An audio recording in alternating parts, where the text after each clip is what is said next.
Sa ko lang lahat ng video TikTok ni Rene. Ang dami ko ng tisyong sinayang eh. Di ba? Iniisip ko lang sitwasyon ko bilang ama.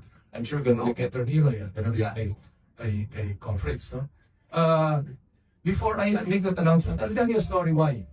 Nung nandun ako sa Balaro, nung dumataan yung Davao, sinabi sa akin ng congressman ng Agusan na si Congressman Basco, Alfred Basco.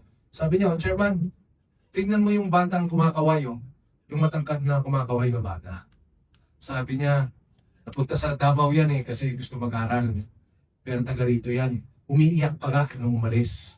Kasi sabi niya, kung hindi lang mo kami mahirap, hindi ho ako aalis ng Agusan. So kumakaway siya, yung gobernador, kinakawayan siya, yung mga congressman, kinakawayan siya. So kinakawayan ko rin, siya kaway doon siya ng kaway, siya kaway doon siya ng kaway. Paano ko na-realize niya na siya si Rene? Kasi nung nakita ko sa spin, nung article ng spin, yung nakita ko na, kinakausap na ni Governor Santicane, yung nanay ni Rene.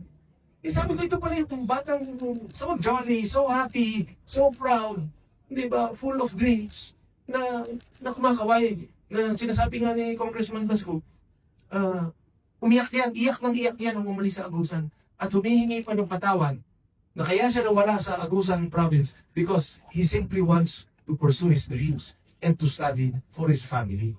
Ganon ka sakit.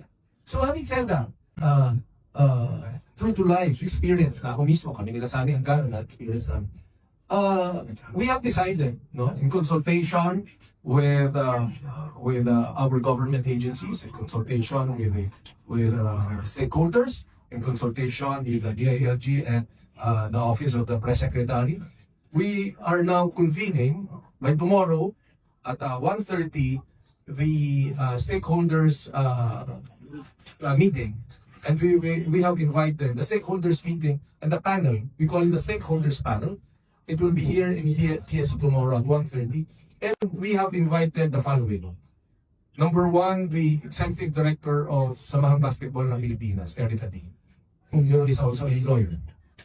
Number two, represented by the Philippine Sports Commission in charge of Basketball Commissioner Fritz Gaston. Number three, we've sent out a letter to the chairman of CHED, Shirley Agrubis. Number four, we've sent out invitation and they have confirmed two representatives from the UAAP, namely Executive Director Rebo Salisa and Father Aldrin Suwan, who is in charge of Student Affairs of Adamson University.